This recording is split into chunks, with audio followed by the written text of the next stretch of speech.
Welcome everybody to Sustainable River Basin Management, Module 1, Part 1. We'll start with a quick introduction. Our learning objectives are to know and understand concepts of sustainability. We will try to understand hydrological cycles and nutrient cycles. You shall have an understanding of factors influencing water resources. You should gain an insight into management options and tools in sustainable river basin management, and you should be able to apply your knowledge to your work situations. This course will be divided into 5 modules: concepts of sustainability, water resources and hydrological processes, status and challenges in sustainable river basin management. Module 4 will be on ways forward in sustainability in river basin management, and Module 5, the last one, on how to evaluate sustainability in river basin management. And we start today with Module 1. There will be, we will be starting on July 1st, and this course will end in end of August 2015. The final exam date will be announced, and in between those modules and the final exam, you will have to complete 8 assignments after each module. The dates are here. Please take note of those important dates. On administrative matters, I want to give you insights on how we grade this course. You have to submit all assignments. All of the assignments have an equal weight, and I will summarize those and create the final result on the part of the assignments. Those assignments count 50% of the total, and then you have to participate in a final exam where you have to be physically present, and that result will also count 50%. The teaching methods that we will be using are lectures, guided self-studying, and watching documentaries and discussing those documentaries. You can ask questions on our panel online, and we can also have discussions on issues that are important to you. Now, on general literature on sustainability, just an introductory list that you may get hold of for yourself to familiarize yourself with the concepts of sustainability. Let's start with the definitions of the term sustainability. There are many different ways of describing sustainability. There are at least 20 different definitions, and I have selected only 3 here, which show you the range of understanding of the concept of sustainability. The most common definition that you may have come across yourself already is the one produced by the so-called Brundtland report, which is sustainable development is development that meets the needs of the present without compromising the ability of future generations to meet their own needs. That is the definition that is most generic and most widely also been published. But there are other definitions for sustainability which give it a more practical frame, like the one produced by the Sustainability Education Center, which is on sustainability as an evolving paradigm for planning and decision making. So it is a promise, it is a dynamic condition which requires a basic understanding of interconnections and interdependency among ecological and economic and social systems. So it takes us out of one-time simple definition to a paradigm, to a planning and a decision framework. And it also shows us that it is a dynamic process, something that will be redefined while we apply our knowledge, while we improve our knowledge. it also shows us already the link or the need for an understanding of connections, linkages, dependencies of different systems. We will come back to this soon. And then there is a third definition which takes this frame forward to introducing concepts of quality of human life, living conditions, and carrying capacity of our supporting ecosystems. And this is the definition that was brought out by conservation organizations. Now, keeping those in mind, we should think about concepts of sustainability in general, which will be applicable throughout all our course. In general, we have three spheres: the social sphere, environmental, and economic sphere, and all of them should, in one or the other way, overlap with each other. Those overlaps will usually not be occurring in a regular way, but in a perfect situation where we can speak of sustainability, that would be the case. Now, if in our daily situations, the social and environmental sphere are the most overlapping and most pronounced sphere, then we would speak of conditions that would be bearable and that corresponds to subsistence living conditions as they occur in many countries.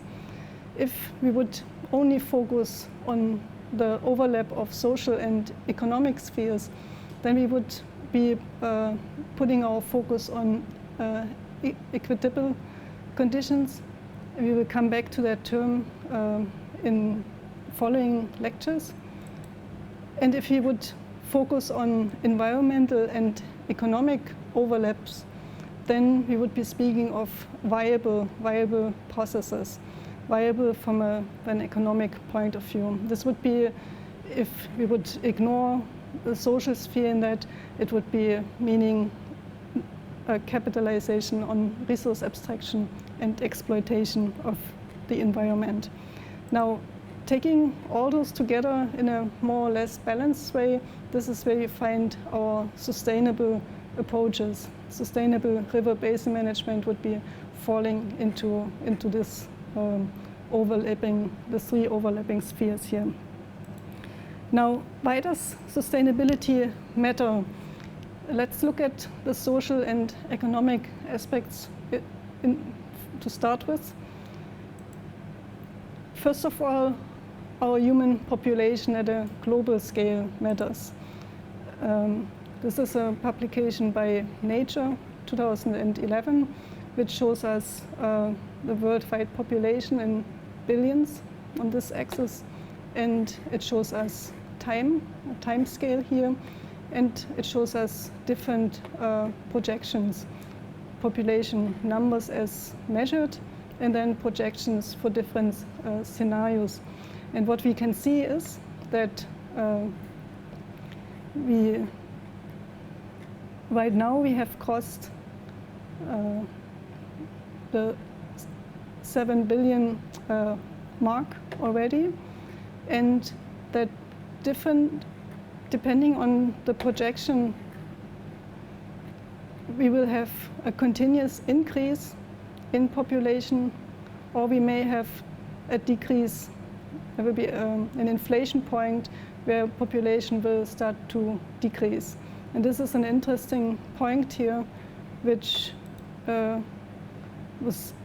would take place in around 2050. And we will, in coming lectures, always come back to this 2050 date, where many of the dipping point, so to say, a dipping point in many processes where major changes are expected to take place.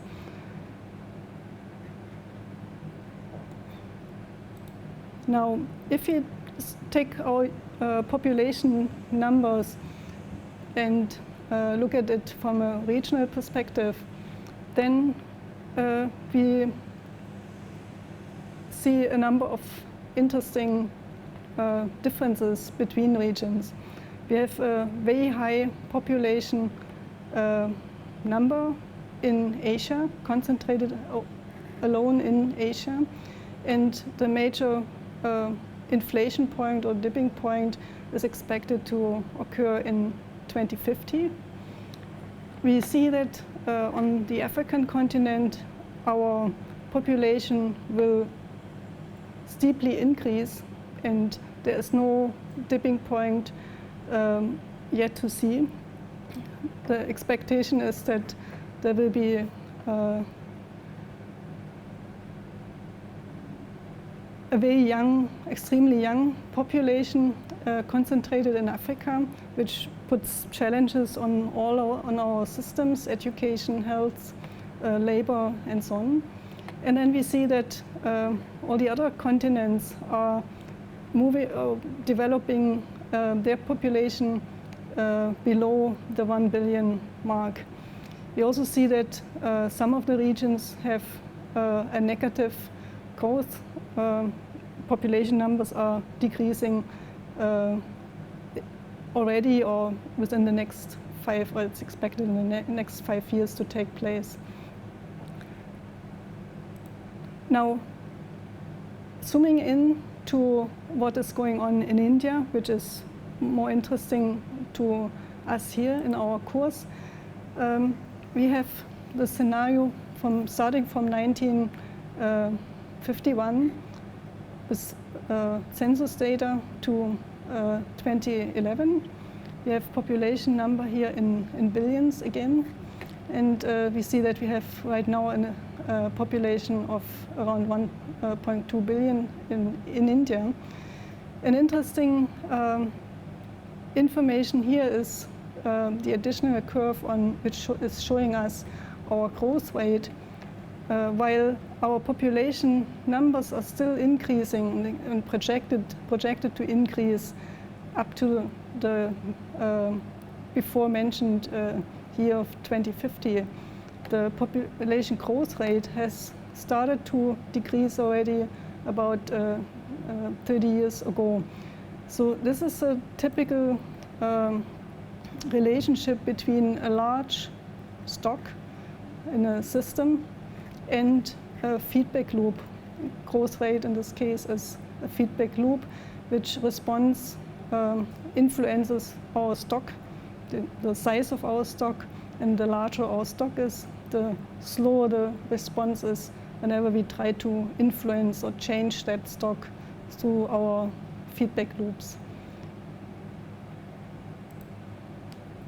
Another important element why sustainability matters is poverty. And though we can debate whether this indicator is the most appropriate, I'm going to use it here just as a possibility to compare countries among each other. This shows percent population that lives below $2 per day. And we see that many countries, a long list of countries where we have about 50% of the population living in poverty, living with below $2 per day available. And among those is also India, ranking or being at about 70 or 69% of the population falling into this group. Now, with poverty, there comes an additional element that matters to sustainability, which is food security. And what we mean by food security is that food security exists when all people at all times have access to a sufficient, safe and nutritious food, which means that dietary needs and food preferences for an active and healthy life. So it's a very comprehensive understanding of food security. It is not simply providing one food, one type of stable food, but it's a whole comprehensive understanding of providing food to enable people to participate active in society. Now let's look at the global map for which shows us undernourishment in total population in percentage. We have what we see here is that this comes from FAO 2011. What we see here is that there are a number of countries in white, which would be below the 5% of undernourished people out of the total population of the country. And then we see many countries, even entire continents, where we have large, about a quarter or above, more than a quarter of the country's population to be classified as undernourished. So this is quite important to keep in mind. What we also see a clear split here between the so-called developing countries and the developed countries, and we'll come back later to this differentiation and whether it actually still matters in that way. But on food security, it certainly does matter, and it influences how we are able to implement and look into the future and think in sustainable pathways. And then there's yet another additional element from a social and economic perspective, why sustainability matters, is water and sanitation. Not looking at all countries, but specifically zooming to India. India is a very special case also. We have a very high number of people practicing open defecation, which affects water quality, which affects living quality and provision of safe drinking water. We have looking just at India, 90% of the total number of people in South Asia who practice open defecation, which is certainly an awareness problem also. And looking at the global, putting India into a global perspective, we have more than 50% of the world's population in India practicing open defecation. So we also have not a percentage, but here a number percentage, 97 million people without access to improved source of drinking water, which is in the context of a global map, second only to China. So all other countries have fewer people, but you also have to keep in mind the very high population number in India in general. So looking at something positive, numbers, not percentages here, we have in India itself about 251 million people which have gained access to improved sanitation since 1990. And this is a major achievement in terms of getting to people and improve individuals' lives. But you see that the challenge is quite enormous. Now, I would like to stop here for module 1 and part 1, and we'll see us for part 2 again.